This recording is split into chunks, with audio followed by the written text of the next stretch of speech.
Yo, what's up everybody? Have you ever found a girl attractive, tried to awkwardly text her, then finally developed the testosterone it takes to tell her how you feel? Now chances are, if you're over the age of like 13 years old, you have probably experienced this at some point in your life, and if you're under 13, get the hell off your iPad and go touch some grass. Seriously though, in today's video, I'm gonna be telling y'all a story that literally happened to me the day before yesterday, depending on whenever you see this video, about how I DM'd a girl that I found attractive on TikTok of all places, and now I am left genuinely questioning every life decision that I've ever made in my entire life. Alright, so on March 24th of 2026, literally like 3 days ago, I was just doom scrolling on TikTok when I found this post that said, if you live in Alabama, name a small town that most people have probably never heard of. And since I grew up in a town of only like 6,000 people, I dropped a comment about my small town.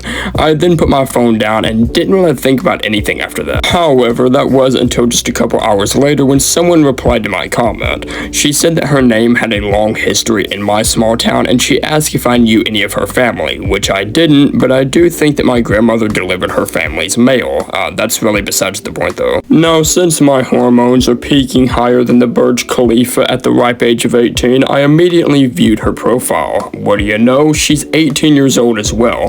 Now at this point I was practically making a checklist. She's pretty, she's my age, and she's from my hometown.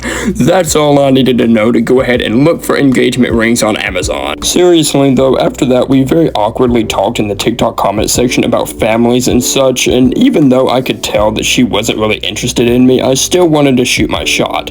A shot that would ultimately backfire, might I add. Anyway, the next day is March 25th. There were videos to make, homework to do, but instead of doing anything productive whatsoever, I was just still thinking about this girl that deep down I knew wasn't interested in me at all. So anyway, I replied to her last comment on TikTok and I said the following.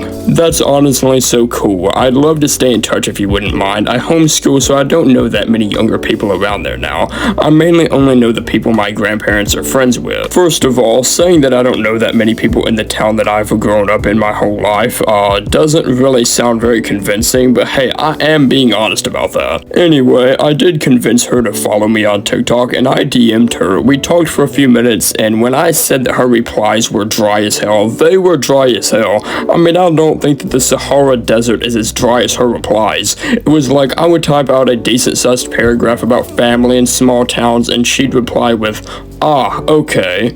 I mean, why the hell did I still want to shoot my shot with replies like that? I genuinely have no idea, but that's beside the point. Anyway, when my balls finally grew to be the size of freaking bowling balls, I decided to shoot my shot and send a message.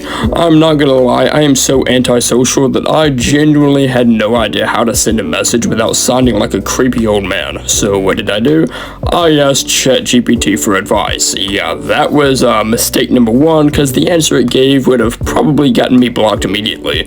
So after lots of thinking, I finally decided to send the following message. Hey, I'ma keep it real. When I first found out that we were from the same area, I noticed your profile and I thought that you were very pretty, and I wanted to try to get to know you a little better. You can block me if you want. I just wanted to shoot you straight so that I didn't come across as awkward or weird or anything.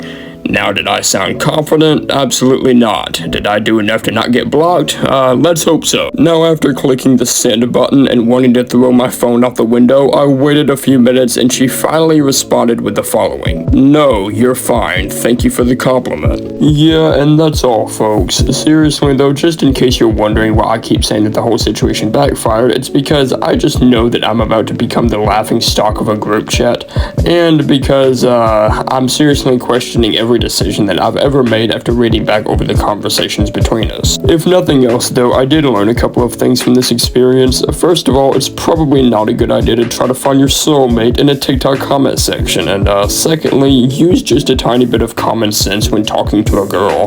I mean, I knew from the very beginning that she had no interest in me whatsoever, and so I just wasted all day thinking about something that wasn't ever gonna happen anyway, and that low-key pisses me off. The only concerning part about this is the fact that if I screw screwed up this bad just from texting a girl on TikTok, just imagine how badly I'd do if I ever encountered a girl in public. I mean, I would probably die of embarrassment, and that, ladies and gentlemen, is why I will continue to be an introvert for the rest of my life. And because of that, I will also probably never find love. Anyway though, before I wrap up this video, I am planning something really cool here soon for the channel. I will be dropping weekly life update videos so that way I can hold myself accountable and y'all can follow the come up to success or the downfall to failure, whichever one comes out first, I guess. If I do become successful, hopefully the girls will come to me so that I won't have to go to them with some dumb text messages. So yeah, with everything that I've said so far, I guess I'm gonna wrap up this video here. If you enjoyed this type of content, please let me know and I'll be sure to bring more of it your way because I got hundreds of embarrassing true stories to tell. Also, feel free to drop an embarrassing story of yours down below in the comment section. I'd really appreciate if you follow my TikTok and the Discord server if you want to be a part of the upper 1% club. Anyway, I'm gonna catch y'all later. Peace out, y'all.